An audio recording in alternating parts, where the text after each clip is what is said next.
Assalamualaikum warahmatullahi wabarakatuh. Innal hamdalillah nahmaduhu wa nasta'inuhu wa nastaghfiruh wa na'udzu billahi min shururi anfusina wa min sayyiati a'malina may yahdihillahu fala mudilla lahu wa may yudlilhu fala hadiya lahu. Asyhadu an la ilaha illallah wahdahu la syarika lahu wa asyhadu anna sayyidana wa nabiyyana Muhammadan abduhu wa rasuluh. Allahumma salli wa sallim wa barik ala sayyidina Muhammad wa ala alihi wa ashabihi ajma'in. Rabbi shrah li sadri wa yassir li amri wahlul 'uqdatam min lisani yafqahu qawli. Wala haula wala quwwata illa billahil aliyyil azim. Amma ba'd. Hadirin jemaah yang dirahmati Allah, alhamdulillah pada malam ni kita dapat bertemu. Lama dah pun habis sembahyang lah. Dia kalau daripada Masjid Tinggi Bagan Serai, dia tutup jalan ni kan, ke buka lah jambatan tu, buka lah. Oh boleh jalan lah. Bila start boleh jalan? 1 bulan. Lepas tu tak tutup dah tu. Kita penat naik kot tu walaupun naik kot tu jam. Saya tak tahu tol jam tadi, tak tahu pasal apa. Lagi 5 km nak keluar tu dia tak berjalan dah. Lepas tu tak apa, dah jam kat situ satu. Nak keluar tol pula ada kereta pula Tashenggo dia masalah. Sangkut lagi panjang. Kena pakai refit dah. Refit. Dah buka ni, tak tutup, siap dah lah. Okey. Baik, saya tanya orang, kata ramai kata tutup lagi. Jadi tak berani nak guna jalan depan ni. Baik tuan-tuan, tak apalah. Alhamdulillah kita dapat bertemu malam ni. Kita berhenti di muka surat 194, misi perang Badar dan penaklukan. Di situ lah. Baik. Kita tengok yang nombor 1 tu. Kita berada di antara peristiwa-peristiwa sebelum terjadinya perang Badar. Kita berada beberapa fasa lah, beberapa misi yang membawa kemudian seterusnya kepada berlakunya perang Badar. Baik. Qala musannifu rahimahullahu ta'ala wa nafa'ana bi ulumi fid darain. Kata pengarang, berikut ialah gerakan misi ini dan tugas yang diarahkan. Yang pertama, satu platun ni satu, tak ramai lah. Saiful Bahr diketuai oleh Hamzah bin Abdul Muttalib. Hamzah yang ni pak saudara Nabi lah, umur sebaya dengan Nabi SAW, lahir pada 570 tahun Masihi. Hamzah digelar sebagai Asadullah, singa Allah. Satu lagi gelaran dia Sayyidus Syuhada, syahid di medan Uhud. Syahid di medan Uhud. Baik. Dihantar pada bulan Ramadan tahun pertama Hijrah bersamaan dengan 623 Masihi, yang terdiri daripada 30 orang muhajirin yang tugas mereka memintas satu kafilah kepunyaan Quraisy. Saya sebut kat tuan-tuan dah sebelum ni, kenapa Nabi nak kacau kafilah mereka ni? Sebab mereka mengganggu Nabi SAW. Mereka hantar surat, mereka nak bunuh Nabi, mereka nak buat serang mengejut. Banyak lagi kafilah-kafilah dagang orang yang bukan Islam, tapi Nabi tak ganggu. Banyak lagi golongan-golongan bukan Islam yang lain, daripada banyak suku yang lain, Nabi tak ganggu. Quraisy sahaja yang duduk di Mekah. Pasal Quraisy ni sentiasa mengancam untuk menyerang dan membunuh Nabi SAW.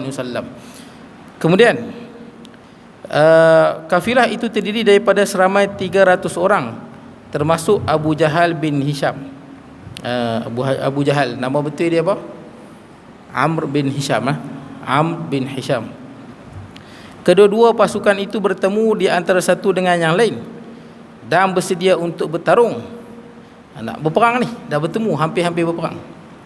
Majdi bin Amr yang berbaik dengan kedua-dua pihak berbetulan berada di situ, telah berjaya menghalang mereka daripada bertempur. Asal nak berperang lah, tapi ada orang tengah yang mendamaikan. Tak jadilah peperangan antara Abu Jahal dengan Hamzah bin Abdul Muttalib. Kalau tuan-tuan ingat, Abu Jahal ni dulu dia pernah dipukul oleh Hamzah. Apabila Hamzah balik daripada berburu, Hamzah ni masuk Islam lambat sikit sebab dia sibuk dengan berburu. Sampailah penyebab dia masuk Islam, apabila dia balik daripada berburu, maka ada orang khabarkan bahawasanya Abu Jahal telah menghinakan anak saudara Hamzah bin Abdul Muttalib. Maka Hamzah ni pergi kepada di Safa, tempat Abu Jahal duduk. Hamzah pergi, masa tu Abu Jahal duduk dengan kawan-kawan dia.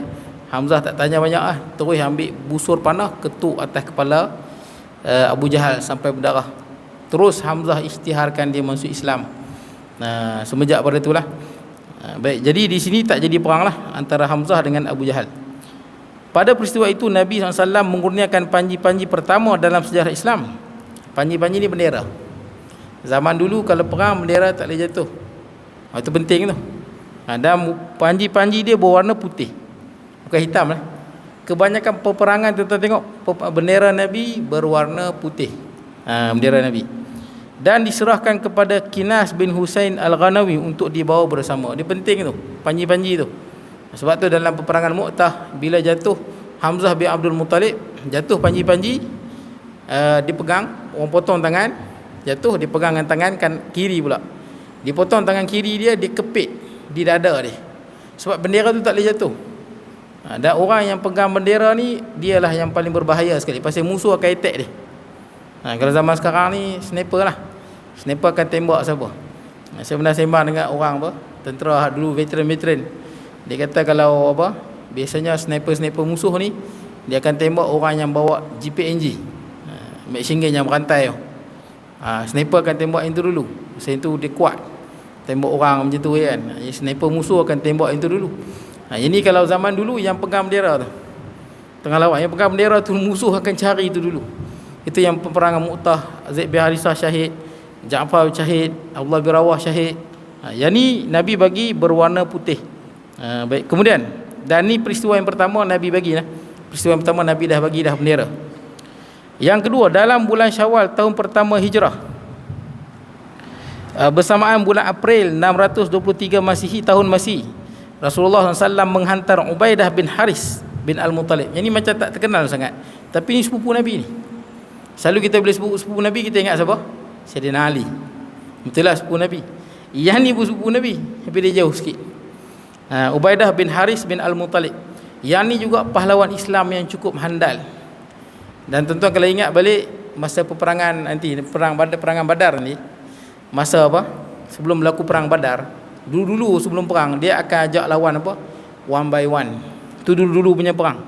Maksud dia sebelum tentera berperang, dia akan lajak one by one lawan dengan dia. Jadi kan tentera kafir keluar kan, Utbah, Syaibah dengan Al-Walid bin Utbah, dipercabar lawan one by one. Maka keluarlah apa? Di kalangan Ansar, Auf, Muawiz dengan Auf, Muawiz, seorang lagi Abdullah bin Rawahah, nak lawan one by one. Tapi yang tiga orang ni di kalangan Quraisy ni dia tak mau. Dia pun nak lawan di kalangan Quraisy juga, tak mau daripada kalangan Ansar. Maka Nabi panggil siapa ni? Panggil ni ya, tiga orang ni, sepupu Nabi. Bangkitlah Hamzah, Ubaidah bin Haris dengan Ali. Tiga-tiga ni adik-beradik Nabi. Hamzah pak saudara Nabi, Ali sepupu Nabi, Ubaidah bin Haris ni juga sepupu Nabi. Sepupu Nabi. Bila dia perlawan tu tuan-tuan, Hamzah boleh bunuh Syaibah dengan mudah, Ali boleh bunuh Al-Walid bin Utbah dengan mudah. Tapi yang apa, Ubaidah bin Haris ni, dia lawan dengan Utbah, Utbah cedera, dia pun cedera. Kemudian Ali dengan Sayyidina Hamzah bunuh Utbah. Ni Ubaidah bin Haris. Jadi takut kita lupa, ni sepupu Nabi juga, dan dia syahid. Lepas peperangan Badar, dia kena potong kaki putus. 5 hari setelah perang Badar, dia syahid. Sahabat sepupu Nabi yang syahid di medan Badar, Ubaidah bin Haris bin Al-Muttalib, yang mengetuai pasukan berkuda seramai 60 orang muhajirin. Tuan-tuan tengok, Nabi semua Nabi gerakkan muhajirin. Nabi tak gunakan Ansar. Takut-takut nanti bukan apa, nanti orang nampak seolah-olah Nabi mempergunakan orang Madinah untuk kepentingan dia. Nabi guna orang muhajirin tuan-tuan, sahabat-sahabat yang keluar daripada Mekah ke Madinah. Banyak gerakan ni semua muhajirin, sebab mereka lebih kenal Quraisy. Mereka juga Quraisy juga daripada Mekah, jadi mereka lebih kenal mana musuh mereka di kalangan Quraisy. Kemudian mengetuai pasukan berkuda sampai 60 orang muhajirin ke satu tempat bernama Bat Rabi', di mana mereka bertemu Abu Sufyan yang mengetuai sebuah kafilah seramai 200 orang. Berlaku panah manah di antara mereka, tapi bukan pertempuran sebenar, duk panah, tak perang, panah. Suatu yang menarik ialah dua orang Muslim, Al-Miqdad bin Amr Al-Bahrani dan Utbah bin Ghazwan Al-Mazini, berpaling tadah daripada kafilah Quraisy, lalu menyertai kumpulan Ubaidah. Pembawa panji-panji Islam ialah Mistah bin Usasah, bukan Asasah boleh, tapi yang biasanya kita baca Usasah. bin Al-Muttalib bin Abdul Manaf. Masa ni yang bawa bendera Mistah bin Uthathah. Kalau tuan-tuan baca dalam kitab yang lain, sebenarnya dua orang ni yang nama Miqdad bin Amr Al-Bahrani dengan Utbah bin Ghazwan ni, dia pun memang masuk Islam dah. Dia pun masuk Islam waktu di Mekah lagi. Tapi dia duduk fikir macam mana dia pun nak pergi pada Nabi SAW. Jadi dia fikir cara paling senang join Abu Sufyan. Join Abu Sufyan, nanti bila bertemu dengan tentera Islam, masuk Islam. Senang ikut terus tentera Islam. Dia pun masuk Islam awal lagi, di Mekah lagi. Kalau dia pun berdua nak keluar, itu kata kena ada perancangan. Hidup kena ada perancangan. Kalau nak keluar berdua takut kena tangkap, takut diketahui. Jadi dia pun ikut Abu Sufyan. Bila Abu Sufyan bertemu dengan tentera Islam, ketika inilah mereka pergi ke tentera Islam, masuk terus join tentera Islam, pergi ke Madinah. Dan yang bawa bendera ni siapa? Mistah bin Uthathah. Mistah bin Uthathah ni sahabat Nabi yang masuk dalam perang Badar. Dia juga ahli Badar. Dan kita tahulah Mistah bin Uthathah ni dia pernah terlibat dalam kes apa? Hadisul Ifk. Mistah bin Uthathah ni orang baik, ahli Badar. Ahli Badar ni semua dijamin syurga. Tapi dia pernah terjebak dengan hadisul ifk, yakni peristiwa fitnah yang orang sebarkan kata Aisyah berzina dengan Safwan bin Mu'attal. Sebab tu kita kadang-kadang berhati-hati. Kalau berita-berita yang tak pasti jangan kita sebarkan. Mistah ni antara orang yang dia terperdaya lah. Bila orang sebar kata Aisyah berzina dengan Safwan bin Mu'attal, dia antara orang yang menyampaikan. Dan dia kena sebab lah 80 kali qazaf. Kena qazaf 80 kali. Tapi Mistah ni termasuk sahabat Nabi yang baik. Cuma dia terjebak, biasalah. Makna dia nama manusia adalah silap dan salah. Cuma Mistah bin Uthathah ni dia susah. Sayyidina Abu Bakar yang tanggung hidup dia. Waktu duduk di Madinah ni, Sayyidina Abu Bakar yang tanggung hidup dia. Tapi bila dia dia sebarkan fitnah tentang Aisyah berzina dengan Safwan bin Mu'attal, maka Sayyidina Abu Bakar radhiyallahu an bersumpah tak mau tolong dah dia. Sebelum ni Sayyidina Abu Bakar yang tolong dia, tapi tak sangka rupanya dia buat macam ni kan. Sayyidina Abu Bakar sedih tengok Nabi dengan anak dia Aisyah radhiyallahu anha. Maka Sayyidina Abu Bakar bersumpah takkan tolong dia lah. Maka Allah Ta'ala turun ayat Quran, falyafu walyasfahu, hendaklah kita ampunkan dan lapanglah dada. Nak cerita bukan apa tuan-tuan, lagu mana kita marah ke orang, falyafu walyasfahu, ampunkanlah dan lapangkanlah dada.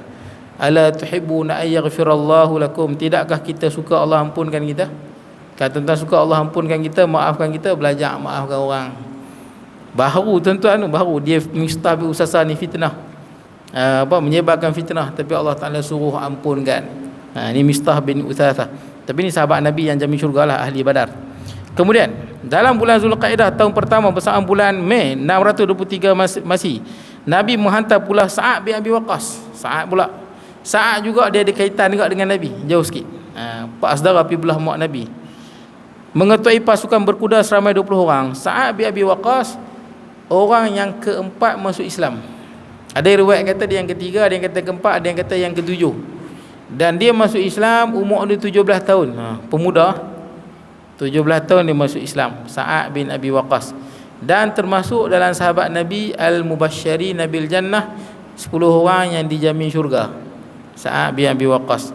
Dan Sa'ad bin Abi Waqqas adalah tentera Islam yang pertama yang memanah. Dia panah. Dan dialah orang yang paling terror panah. Dalam sahabat Nabi, dialah sahabat Nabi yang paling hebat memanah. Sebab dia daripada kecil lagi dia memang suka memanah. Daripada kecil suka memanah, dia suka buat panah, dia suka membetulkan anak-anak panah yang rosak. Itu hobi Sa'ad bin Abi Waqqas. Dan dia salah seorang sahabat Nabi yang terkenal dengan mujabud dakwah. Sahabat Nabi ada 3 orang yang terkenal dengan mujabud dakwah. Mujabud dakwah ni apa? Mujabud dakwah ni maksud dia sahabat Nabi yang doa kabul terus. Doa terus dapat. 3 orang. Al-Bara' bin Malik, Al-Bara' bin Azib, ni seorang lagi Sa'ad bin Abi Waqqas. Sa'ad bin Abi Waqqas ni kalau dia doa terus perkenan. Terus. Terkenal dia Sa'ad bin Abi Waqqas. Dia meninggal pada tahun 55 Hijrah pada zaman Muawiyah bin Abi Sufyan. Dan Sa'ad bin Abi Waqqas ni sahabat Nabi yang kaya lah. Dia pernah masa dia nak meninggal dunia tu, dia nak apa? Dia nak wasiatkan harta dia banyak. Tapi Nabi kata jangan. Kalau nak wasiat paling banyak berapa boleh? 1/3 saja. Kisah dia lah. Rupanya dia umur panjang lagi. Dia nak meninggal dah, rupanya umur panjang lagi. Dan dia memang kaya pun. Dia banyak dia anak dia perempuan. Masa dia meninggal tu, dia meninggalkan harta 250,000 dirham. Masa dia meninggal tu 55 Hijrah tu, harta yang tinggal 250 dirham, 250,000. Satu dirham duit kita sekarang RM25. RM25. Tuan-tuan kali 250,000 kali 25. Lebih kurang 6-7 juta macam tu lah. Kan duit kita mungkin 6-7 juta macam tu lah. Duit kita sekarang lah. Ni lagi lah tuan-tuan, duit jatuh lagi kan. Lagi banyak lagi lah. Baik, jadi tuan-tuan, nak ceritanya duit banyak ada tinggal. Salah ke tinggal duit banyak? Tak salah. Bukanlah makna tak zuhud. Sebab apa tuan-tuan? Banyak sahabat Nabi yang kaya, dia punya infak tu pun kita pun tak boleh lawan tuan-tuan. Infak dia tu. Sebab tu tuan-tuan, Nabi pesan pada saat ni, kalau engkau tinggal ahli keluarga engkau dalam keadaan kaya, itu lebih baik daripada kau tinggal ahli keluarga engkau dalam keadaan miskin, meminta-minta pada orang. Baik. Macam saya pernah sebut kat tuan-tuan kan, saya dengar ceramah. Ada satu orang tu sebulan 140,000 pendapatan dia. 70,000 sedekah, 70,000 dah infak, anak yatim lah, Syria lah, masjid lah, wakaf merata. Kemudian 70,000 dah infak dah, 70,000 lagi dia bedak-bedak lagi, bagi kat isteri, bagi kat anak, bagi kat merata-rata lah. Baki dekat dia 20,000. Dia ni bisnes tuan-tuan, bisnes. Walaupun dah pencen, sebulan 140,000. Dia 20,000 dah daripada 140,000, baki kat dia 20,000. Yang lain semua dia infak. Orang lagu ni tuan-tuan memang zuhud dah tuan-tuan. Kita nak kata zuhud tak zuhud lagu mana, dia punya infak pun kita tak boleh nak lawan. Macam Sa'ad bin Abi Waqqas, harta banyak tapi dia habis di jalan Allah tu lebih banyak daripada apa yang dia ada. Kalau orang yang tak zuhud ni tuan-tuan macam Qarun, kaya, bila kena keluar zakat tak mau keluar, kedekut. Walaupun kaya dia lagi kedekut. Saya sebut kat tuan-tuan, tuan-tuan lagi banyak duit tuan-tuan, zakat lagi banyak. Itu yang Qarun jadi kedekut tu. Tuan-tuan kalau ada 1 juta, zakat apa? 250,000. Tuan-tuan ada 1 juta, zakat 200, bukan, zakat 25,000. Tuan-tuan ada duit 1 juta, zakat 25,000. 25,000 tu banyak. Kalau sikit tak apa. Kalau 100,000 baru 2,500. Tak apa lagi. Kalau tuan-tuan ada 30,000, berapa? Sikit juga kan, 30,000 baru 750. Baru 750. Tapi bila tuan-tuan ada 100,000, 2,500 boleh tak gagah lagi. Tuan-tuan ada 1 juta, 25,000 dia fikir dapat azia sebiji ni, dia main kedekut. Bila tuan-tuan ada 10 juta, 250,000 dapat rumah sebiji, lagi banyak dia lagi nak main kedekut. Hati tu cinta. Jadi tuan-tuan tak pelik bila tuan-tuan baca imam-imam mazhab macam Imam Malik, Imam Abu Hanifah, kaya-kaya, depa punya infak tu lebih daripada harta yang depa ada. Baik, kemudian apa itu Sa'ad bin Abi Waqqas mengetuai pasukan berkuda seramai 20 orang. Mereka diarah meronda ke suatu daerah melewati Al-Kharrar. Setelah menggembara selama 5 hari, mereka tiba ke satu tempat dan mendapati kafilah unta Quraisy telah pun berlepas pada hari sebelumnya. Seperti biasa, pembawa panji-panji putih ialah Miqdad bin Amr. Panji-panji putih juga tuan-tuan. Miqdad bin Amr ni yang baru masuk Islam tu. Dia baru masuk Islam. Baik, kemudian pada bulan Safar, tapi tuan-tuan tengok, walaupun berapa kali jadi macam ni, sampai mereka dah berlepas, sampai mereka dah terlepas tuan-tuan, itu semua berlaku dengan keizinan Allah tuan-tuan. Macam dalam perang Badar nanti kita sebut, sahabat Nabi keluar nak tahan kafilah dagang Abu Sufyan yang bawa harta berjuta-juta tuan-tuan, dengan emas, dengan dinarnya. Sahabat Nabi dengan Nabi yang 313 ni sangka akan berperang dengan siapa? Abu Sufyan, dapat harta. Rupanya Abu Sufyan terlepas, bertembung dengan siapa? Dengan Abu Jahal. Jadilah perang Badar. Jadi sebahagian sahabat tu keberatan hati juga, sebab dia kan nak tahan kafilah dagang, rupanya jadi perang. Jadi tuan-tuan, begitulah hidup kita. Kadang-kadang tuan-tuan, bukanlah semua benda yang kita rancang, kita inginkan, kita dapat. Sebab tu benda yang kita rancang, kalau kita tak dapat, kita sebut apa? Masya Allah. Macam mana? Dalam apa? Kalau jadi apa? Fa in asabaka syai'un fala taqul lau anni fa'altu kana kada wa kada. Kalau jadi sesuatu yang tak sesuai dengan nafsu kita, keinginan kita, jangan kita kata apa? Kalaulah. Jangan sebut. Bila kita sebut kalau, mulalah kita akan nak menyalahkan. Fa inna law, kerana kalau akan membuka pintu syaitan. Tapi kita kata apa? Qadarullah ma syaa fa'al. Macam tu. Apa saja benda yang kita rancang tak jadi, lain yang kita harap lain jadi. Nabi ajak qadarullah, ini ketetapan Allah, masya fa'al, apa yang Allah Taala kehendaki Allah perbuat. Begitu. Baik, kemudian macam inilah, walaupun dah 5 hari rupanya terlepas kafilah dagang tu. Baik, kemudian pada bulan Safar tahun kedua bersama 623 Masih, Rasulullah sendiri mengetuai. Ini Rasulullah sendiri turun. Seramai 70 orang, kebanyakannya muhajirin. Muhajirin juga. Menuju ke Ghazwah Abu atau Waddan, yang bertujuan meminta satu kafilah unta Quraisy. Baginda meninggalkan urusan pentadbiran di Madinah kepada Sa'ad bin Ubadah. Sa'ad bin Ubadah. Tetapi apabila tiba di Waddan, satu tempat di antara Mekah dan Madinah, baginda dapati tiada siapa di situ. Umar tak ada, tuan-tuan. Nabi dapat maklumat tapi rupanya sampai tak ada siapa dah. Namun dalam proses kempen ini, baginda membuat satu pakatan tidak berperang dengan Am bin Makhshi Al-Damari. Syarat pakatan seperti berikut. Walaupun tak jadi perang, Nabi sampai rupanya kafilah dagang tu pun dah tak ada, dah terlepas, tuan-tuan. Maka Nabi buat apa? Nabi buat perjanjian, ini perjanjian damai kita kata, supaya tak berperang dengan puak Am bin Makhshi Al-Damari. Syarat pakatan adalah seperti berikut. Ini adalah sebuah dokumen daripada Muhammad pesuruh Allah berhubung dengan Bani Damrah, yang ia dijanjikan keamanan dan keselamatan harta dan kehidupan mereka. Mereka boleh meminta bantuan daripada orang Islam kecuali mereka menentang agama Allah. Mereka juga dijangka menyambutnya dengan positif sekiranya Nabi minta bantuan. Makna dia apa? Kalau mereka minta bantuan Nabi, Nabi tolong mereka. Kalau Nabi minta bantuan mereka, mereka juga tolong Nabi.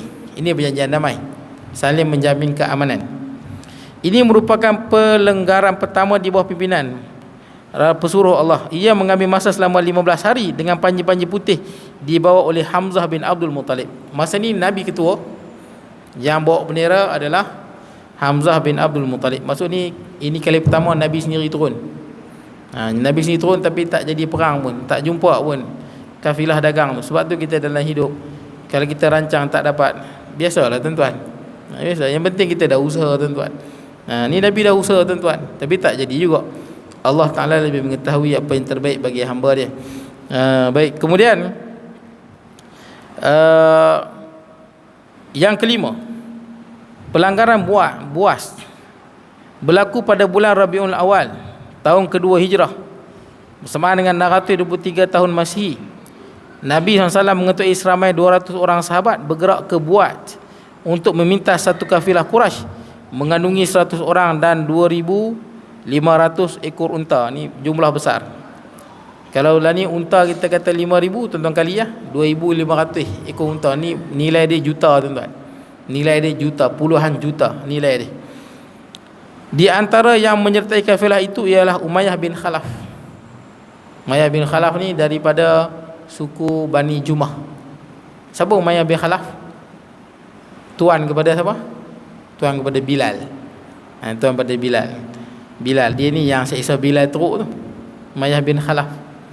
Umayyah bin Khalaf ni dalam peperangan, dia mati dalam perang Badar.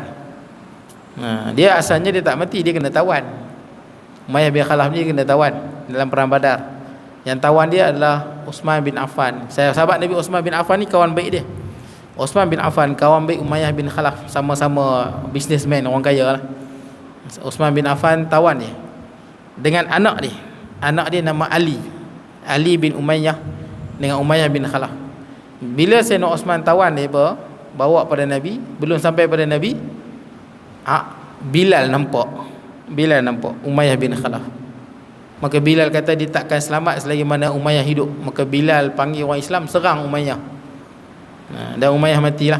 Umayyah bin Khalaf mati. Bila Umayyah bin Khalaf mati, dibunuh oleh orang Islam.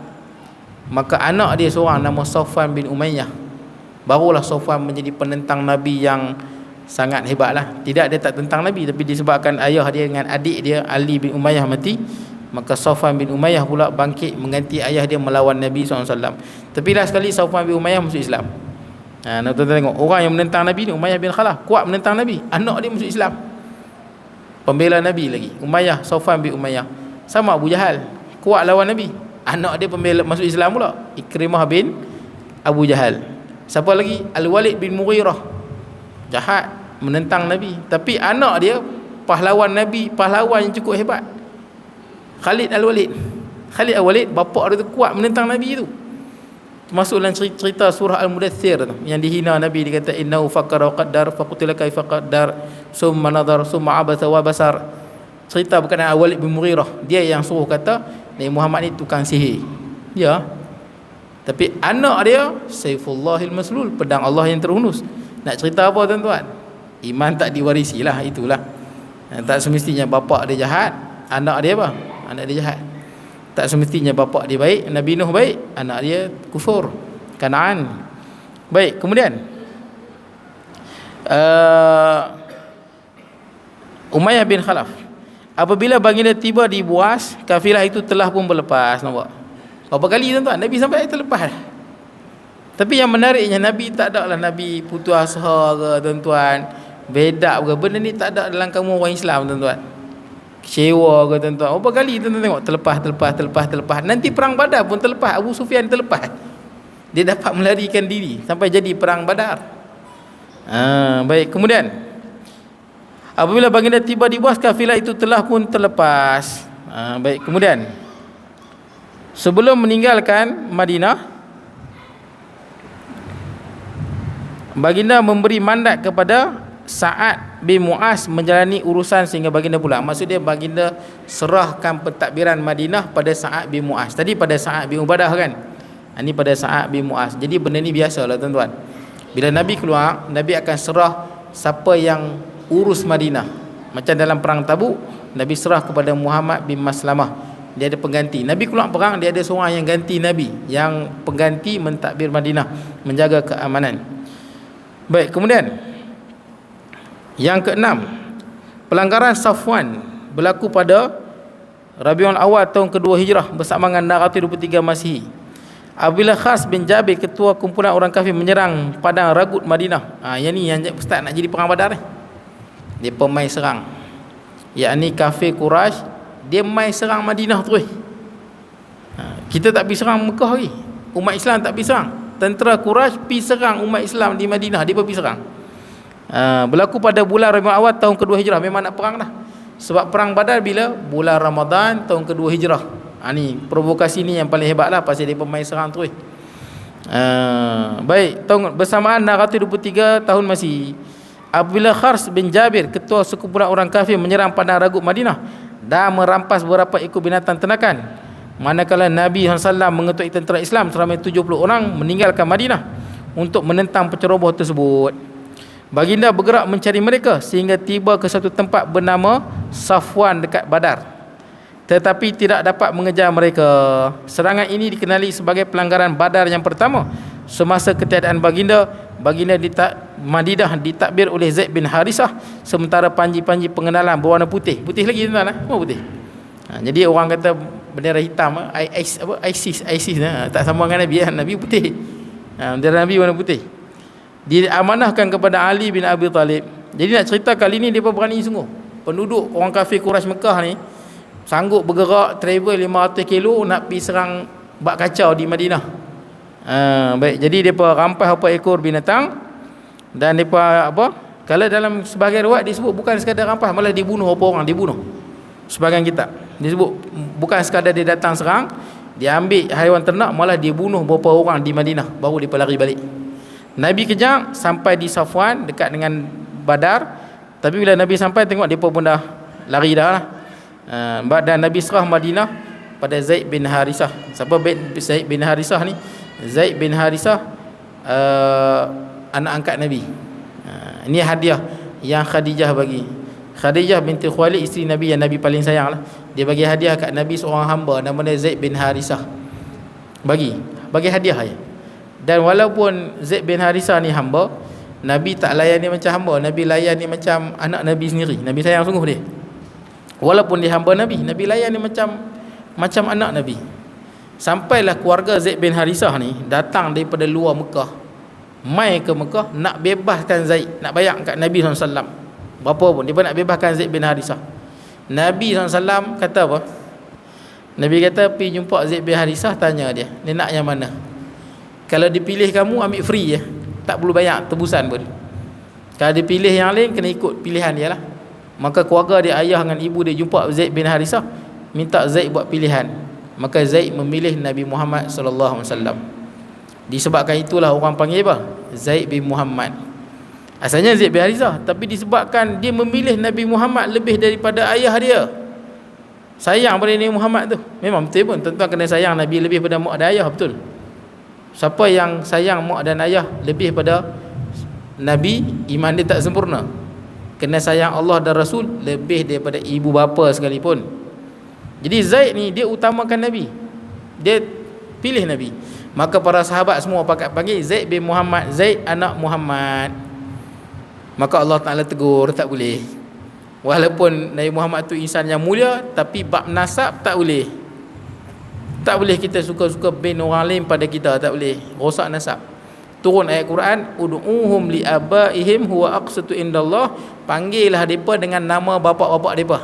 Itu yang paling adil di sisi Allah. Jangan bin. Kalau orang bukan nasab kita, jangan bin pada kita, rosak nasab, dosa. Sahabat asal panggil Zaid bin Muhammad, ubah balik Zaid bin Harisah. Bak nasab jangan ubah. Baik. Kemudian, jadi Zaid bin Harisah ni Nabi sayanglah dia. Dan satu-satunya sahabat Nabi yang apa? Nama dia diabadikan dalam Al-Quran. Nama dia ada falamma qada Zaidun, dalam Quran sebut. Bila Zaid menceraikan, falamma qada Zaidun zawajnakaha watar, macam dalam Quran sebut, nama dia adalah cerita bagaimana Zaid bin Harisah menceraikan isteri dia Zainab binti Jahsyin, kemudian Allah kahwinkan Zainab dengan Nabi SAW. Satu-satunya sahabat Nabi, 114,000 sahabat Nabi, Zaid seoranglah nama dia diabadikan di dalam Al-Quran. Hebatlah tuan-tuan. Zaid bin Harisah. Nama lain tak ada. Abu Bakar, Umar, Osman, Ali, Talhah, tak ada. Zaid saja ada. Baik, kemudian sementara panji-panji pengenalan berwarna putih diamanahkan kepada Ali bin Abi Talib. Ali kita tahulah, Ali bin Abi Talib sahabat Nabi yang ada kelebihan ni di medan perang, dia paling menonjol lah. Ali, Hamzah, dua ni. Cumanya Hamzah ni meninggal muda lah, dia kena baling dengan tombak kan, Wahsy bunuh dalam perang Uhud. Tapi Sayyidina Ali ni umur dia panjang lagi. Jadi dalam beberapa ketika nampak kelebihan dia berbanding dengan sahabat lain dalam medan perang. Alhamdulillah, memang ahli perang. Ali bin Abi Talib. Itu yang dalam perang Khaybar kan, yang benteng yang payah nak ditembus. Maka Nabi sebut, aku akan serahkan bendera ni pada orang yang cinta pada Allah dan Rasul, dan Allah dan Rasul cinta pada dia, dan akan mendapat kemenangan di tangan dia. Nabi panggil Ali bin Abi Talib. Kemudian dalam perang Khandaq, ketika seorang pahlawan Quraisy yang paling handal, katanya dia paling handal lah, Amr bin Wud ni pahlawan yang cukup handal dan kuat, paling hebat di kalangan Quraisy. Bila dia terlepas, dia lompat parit, dia ajak orang by one. Dia ni terkenal handal. Masa ni Hamzah dah tak ada lah. Maka Ali yang sambut cabaran dia, dan Sayyidina Ali berjaya bunuh dia, Amr bin Wud. Jadi Sayyidina Ali terkenal lah di medan perang. Tuan-tuan baca bab-bab peperangan, Sayyidina Ali ni dia terkedepan dalam bab-bab peperangan. Kalau Sayyidina Umar, dia terkedepan dalam bab-bab pentadbiran. Tidak ada orang sehebat Sayyidina Umar radhiyallahu an dalam menguruskan pentadbiran. Sebab tu bila Sayyidina Umar dia mengurus khalifah dia, tuan-tuan, khalifah yang kedua, zaman dia paling hebat sekali. Paling hebat lah, paling stabil. Baik, kemudian yang ketujuh, pelanggaran Zil Usyairah berlaku dalam bulan Jamadil Awal dan Jamadil Akhir tahun kedua Hijrah, bersamaan dengan November dan Disember 623 Masih. Nabi mengetuai tentera seramai 150 ke 200 sukarelawan dengan 30 ekor unta dan menunggangnya secara bergilir-gilir. Tuan-tuan, kalau tuan-tuan boleh bayangkan, tuan-tuan, betapa besarnya pengorbanan sahabat Nabi dengan Nabi, tuan-tuan, sampai Islam kat kita, tuan-tuan. Sampai kita boleh sebut asyhadu an la ilaha illallah, asyhadu anna muhammadar rasulullah. Perjuangan naik unta silih berganti dalam perang perang Tabuk, makan daun-daun rumput, pecah mulut. Sahabat Nabi punya perjuangan sampai Islam nak sampai kat kita ni, sampai kita boleh kenal Allah dan Rasul. Itu yang dalam Quran suruh kita sebut walladzina ja'u min ba'dihim yaquluna rabbana ighfir lana dhunubana wa li ikhwanina alladhina sabaquna bil iman. Suruh kita ni bersyukur dengan kita punya orang sebelum-sebelum kita, tuan-tuan, sahabat Nabi, tabi'in, tok guru, mana-mana ustaz-ustaz dulu-dulu yang banyak jasanya di Malaysia ni tuan-tuan, di mana-mana. Apa maksud ayat ni? Orang yang datang setelah mereka, dia berkata bahawa Rabbana ghfir lana dzunubana, ya Allah ampunlah dosa kami, wal ikhwan alladziina sabaquna bil iman, bagi saudara-saudara kami yang telah mendahului kami dengan iman dulu sebelum kita. Ni besar jasa sahabat Nabi. Naik unta gile-gile tuan-tuan. Nak apa tuan-tuan? Nak memenangkan Islam. Kemudian dengan 30 unta, bayangkanlah ramai orang, ramai unta 30 bagi memintas satu kafilah Quraisy, baginda tiba di Zil Usyairah, tetapi unta-unta telah pun terlepas beberapa hari. Terlepas lagi tuan-tuan. Jadi bukan benda yang aib, Nabi dah usaha tuan-tuan. Sebab tu kita dalam hidup apa kali kita buat tak jadi tuan-tuan, dia bukan tanda kita habis, bukan. Keep going tuan-tuan, teruskan tuan-tuan. Sebab mana kita nak tahu apa yang berlaku dalam hidup tuan-tuan. Kadang-kadang yang teruskan macam ni orang bukan Islam tak ni, yang buat lampu 100 kali 200 kali kan dia buat. Dan ni tuan-tuan guna lampu aircon, orang bukan Islam tak buat. Apa nama tu, Willis Carrier ke nama dia, aircon. Kita guna aircon tuan-tuan, tapi usaha yang benda tak pernah menemui apa, tak jemu tuan-tuan. Sebab tu kejayaan ni satu benda apa, benda yang kecil yang kita selalu buat tiap-tiap hari, jadilah kejayaan. Kemudian haiwan itu adalah unta sama yang digunakan untuk mintas kafilah Quraisy ketika pulang daripada Syam. Daripada sini Nabi masa ni, Nabi nak memintas mereka sebelum mereka pergi ke Syam, Syria. Nanti masa mereka balik, nanti Nabi nak pintas kali kedua, masa ni yang jadi perang Badar tu, unta yang sama, ketua pun sama, Abu Sufyan. Tapi yang kali kedua ni Abu Sufyan, dia pun tahu Abu Sufyan rancang, Nabi pun rancang. Tapi Abu Sufyan ni dia cepat sikit, dia licik. Dia berjaya melarikan diri, dan Nabi dengan para sahabat bertembung dengan Abu Jahal. Sebab apa?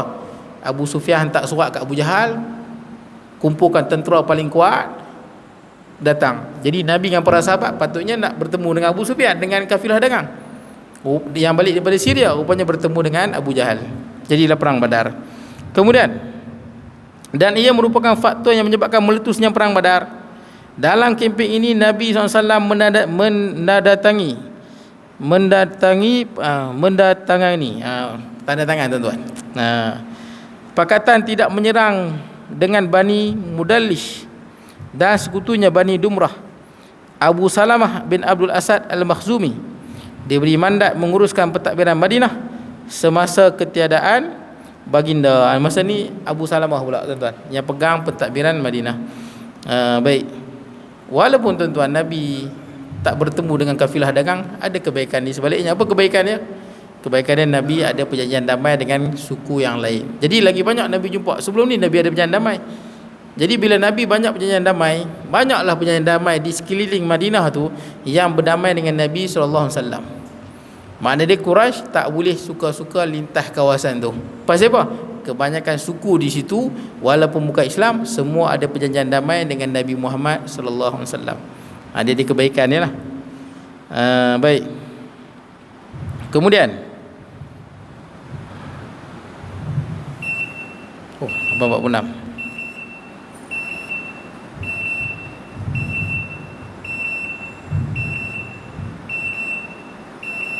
Ini panjang tuan-tuan, kita berhenti kot. Yang ke-8 ni panjang. Peristiwa Platun Nakhlah. Ni panjang. Kita stop di sini lah. Sampai ke sebelah tu pun tak habis. Akan datang kita sambung Platun Nakhlah tu. Peristiwa Platun Nakhlah. Lepas habis semua benda ni, terus kita akan masuk peperangan Badar Al-Kubra. Perang Badar yang pertama yang tadi tu, yang dia pemain curi tu, itu perang Badar Sughra dia panggil. Dia pemain ke Madinah, pencuri, dia bunuh orang, berlari. Itu peperangan Badar Sughra, tak jadi perang. Nabi sampai di Safwan, di daerah Badar, dia pada balik-balik. Lepas habis semua ni akan masuk perang Badar Al-Kubra, perang Badar yang sebenar lah. Yang kafir, 70 orang kafir ditawan, 70 dibunuh, termasuk Abu Jahal. Orang Islam syahid 14. Kemenangan di pihak umat Islam. Baik tuan-tuan, cukup sekadar tu. Saya mohon maaf kalau kurangan dan sebagainya. Mudah-mudahan kita semua mendapat keampunan daripada Allah Subhanahu wa taala. Aqulu qawli hadza wa astaghfirullah al-azim li wa lakum sa'il muslimina wa muslimat wal mu'minina wal mu'minat Bismillahirrahmanirrahim. Allahumma ij'al jam'ana hadha jam'an tafarruqana wa ba'id furqan ma'suma wa la taj'al minna shaqiyya wa la mahruma wa la matruda wa sallallahu nabiyina Muhammad wa ala alihi wa sahbihi wa sallam. Alhamdulillah.